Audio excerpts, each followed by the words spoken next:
UP के एक गांव में एक अजीब और चौंकाने वाली घटना घटी जब एक इच्छाधारी नागिन ने एक बच्चे को जन्म दिया।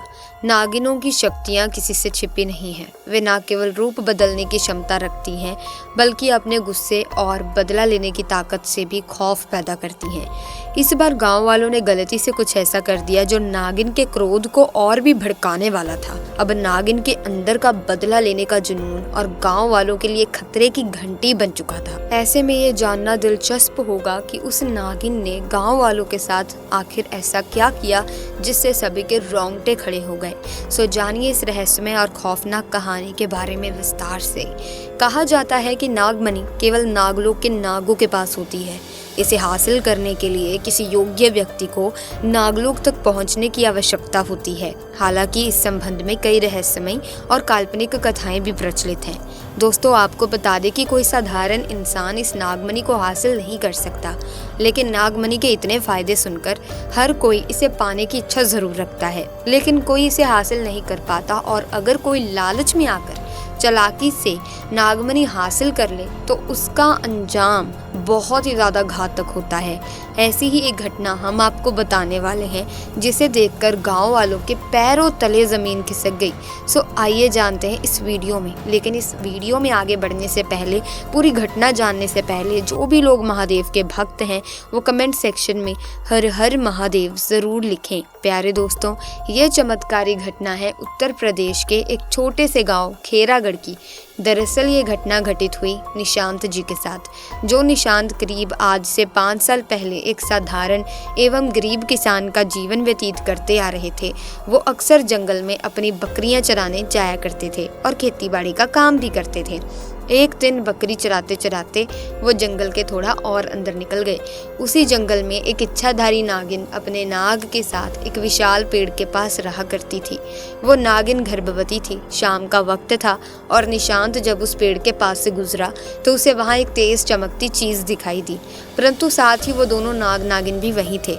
उन्हें देख वो थोड़ा सा डर गया और तुरंत ही वहाँ से जल्दी से घर की ओर भागा। निशांत इतना घबराया हुआ था कि उस समय तो उसने पीछे मुड़कर तक नहीं देखा, परंतु उस रात उसके ध्यान में वो चीज़ जो चमक रही थी वो बार बार आ रही थी। वो इतना तो समझ ही गया था कि वो हो ना हो बहुत ही मूल्यवान चीज़ थी और अगर वो मुझे मिल गई तो मैं भी धनवान हो जाऊंगा। परंतु सबसे बड़ी मुसीबत थी वो दोनों नाग नागिन।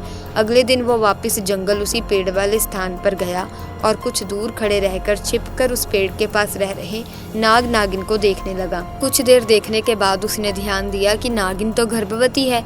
वो उस रात घर आकर सोचने लगा कि ये अच्छा मौका होगा जब नागिन अपने बच्चे को जन्म देगी, तभी वो नागमणि चोरी कर लेगा, क्योंकि उस समय नागिन कमज़ोर होगी।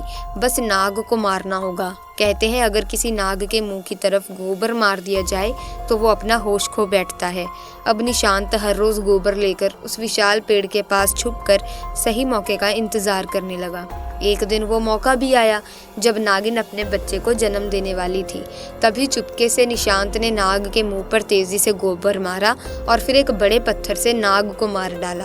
फिर उसने नागिन और उसके बच्चे को भी मार डाला और उस मणि को उठाकर जल्दी से घर की तरफ निकल पड़ा। परंतु उधर नागिन किसी तरह बच गई थी और बस बेहोश पड़ी थी। जब नागिन को होश आया और उसने अपने बच्चे और पति को मरा देखा तो उसके दुख दर्द का ठिकाना नहीं रहा। वो उस समय गुस्से से पागल हुए जा रही थी और उसने निशांत से बदला लेने की ठानी। परंतु मणि चली जाने के कारण वो अपनी शक्तियों का प्रयोग नहीं कर सकती थी, परंतु अभी भी वो अपना रूप तो बदल ही सकती थी। इधर निशांत को जैसे ही मणि मिली उसका पूरा जीवन ही परिवर्तित हो गया। उसकी फसल इस बार काफ़ी अच्छी हुई और काफ़ी महंगे भाव में भी बिकी। उसकी तो जैसे मानो लॉटरी लग गई हो, क्योंकि जो भी वो धंधा कर रहा था उसे हर जगह से लाभ मिल रहा था। और निशांत को पता था कि ये सब उस चमत्कारी नागमणि का ही कमाल है। गांव में हर जगह उसका नाम था। निशांत के इस रुतबे को देखकर एक अच्छा रिश्ता निशांत के लिए उसके पास ही के गांव से आया और सुहाना नाम की सुंदर स्त्री से उसका विवाह संपन्न हुआ। सुहाना अपने पति निशांत को बहुत प्यार करती थी और बहुत इज्जत देती थी। दोनों एक दूसरे का कदम कदम पर साथ निभाते। उनकी जोड़ी गांव में मिसाल बन चुकी थी। उधर नागिन भी एक पुरुष का रूप धारण कर दिलीप नाम से निशांत के यहाँ उसका मुंशी बन गया और निशांत का विश्वास जीतने लगा। निशांत भी दिलीप के व्यवहार और वफादारी को देख उसे अपने भाई समान ही मानने लगा। एक दिन सुहाना अपने पति निशांत के पास आती है और बताती है कि तुम पिता बनने वाले हो, मैं गर्भवती हूँ। ये सुन निशांत की खुशी का ठिकाना नहीं रहा। उस दिन वो खुद अपने मुंशी दिलीप के पास गया और बोला कि देखो दिलीप, मेरा कोई भाई नहीं है, परंतु जब से तुम्हारा साथ मिला है तुम मेरे सगे भाई से भी कहीं अधिक बन चुके हो। आज मैं बहुत खुश हूँ, इसीलिए आज मैं अपनी पत्नी और तुम्हें एक खास जगह ले जाना चाहता हूँ, क्योंकि मेरा इस दुनिया में तुम लोगों के सिवा कोई नहीं है। और वो अपनी पत्नी और दिलीप को कार में बिठाकर गांव के कोने में ले जाकर कार एक छोटी सी कुटिया के सामने रोकता है और बताता है कि जब वो छोटा था तब इसी कुटिया में उसकी माँ की जान उसे जन्म देते ही चली गई थी। उसके पिता तो पहले ही गुजर चुके थे। तब एक बूढ़े बाबा ने उसकी माँ को वहीं दफना दिया था और निशांत को उसी बूढ़े बाबा ने पाला था। निशांत आगे बताता है कि जब भी उसके साथ कोई बुरी घटना होती है या वो दुखी होता है तो बस वो इसी कुटिया के पास चला आता है। यहाँ उसे एक अनोखे सुकून का एहसास होता है। निशांत आगे बताता है कि आज तुम दोनों को मैं इसीलिए यहाँ लाया हूँ क्योंकि तुम दोनों अब मेरी जिंदगी का एक अहम हिस्सा बन चुके हो। दोस्तों, ये सुन सभी की आंखों में पानी भर आता है और कुछ देर रुकने के बाद जब वे वापस पहाड़ी से होते हुए घर को जाते हैं तो अचानक उनकी गाड़ी पहाड़ी पर एक बड़े पत्थर से टकराती है और गाड़ी को जोर का झटका लगता है, जिसके कारण निशांत तो कार में फंसा रहता है, परंतु उसकी पत्नी सुहाना पहाड़ से नीचे गिरे एक पेड़ पर अटक जाती है और उस पेड़ के ठीक नीचे बहुत गहरी खाई थी। दोस्तों, वो रात भी कार्तिक पूर्णिमा की थी। दिलीप अपनी शक्तियां पाकर पुनः नागिन रूप धारण कर लेता है। निशांत दिलीप को देखकर चौंक जाता है क्योंकि दिलीप अब नागिन में पुनः बदल गया था। वो नागिन निशांत को बताती है कि कैसे ठीक इसी तरह वो भी इस स्थिति में फंसी थी जब निशांत ने उसका पूरा घर संसार लूट लिया था उसके पति और बच्चे को मारकर, और आज मेरे पास बदला लेने का अच्छा मौका है। निशांत घायल गाड़ी में फंसा हुआ था और रो रो कर नागिन को बोलता है कि भले मेरी जान ले लो परंतु मेरी पत्नी गर्भवती है, उसे छोड़ दो। तभी उस नागिन को अपनी वही स्थिति याद आती है कि क्या होता है जब कोई अपना छिन जाता है। ये जिंदगी का सबसे बड़ा दुख होता है। नागिन ने निशांत का उसकी पत्नी के प्रति सच्चा प्यार देख उसे माफ कर दिया और सुहाना को उस पेड़ से निकाल बचा लिया तथा दोनों को हॉस्पिटल छोड़ खुद वापस जंगल में उसी विशाल पेड़ के पास चली गई। जब निशांत हॉस्पिटल से स्वस्थ होकर अपनी पत्नी के साथ घर वापस लौटा तो उसे अपनी गलती का एहसास हुआ और उसने जाना कि उसने कितनी बड़ी गलती करी है।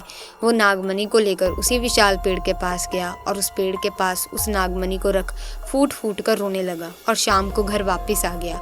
दोस्तों, ऐसा माना जाता है कि इच्छाधारी नागिन के पास एक ऐसा रत्न होता है जो किसी हीरे से भी बहुत कीमती होता है। इस रत्न को नागमणि के रूप में पहचाना जाता है। जिस भी नाग नागिन के पास नागमणि हो उसे बहुत शक्तिशाली माना जाता है और वो जिंदगी भर उसकी रक्षा करते हैं। इसके अलावा ऐसा भी माना जाता है कि जिस इंसान के पास नागमणि हो उसकी किस्मत बदल जाती है और उसे कई अलौकिक शक्तियाँ प्राप्त होती हैं। दोस्तों, कभी कभी इंसान लालच में इतनी बड़ी गलती कर बैठता है कि फिर उस गलती को कभी भी ठीक किया ही नहीं जा सकता, बस लास्ट में पछतावा ही रह जाता है। आपको ये घटना कैसी लगी कमेंट्स में ज़रूर बताना। साथ ही वीडियो को लाइक करें, शेयर करें, चैनल को सब्सक्राइब करके बेल आइकन को प्रेस कीजिए ताकि इसी तरह के और वीडियोस की अपडेट आपको मिलती रहे। हम मिलेंगे जल्द ही, तब तक के लिए थैंक्स फॉर वॉचिंग।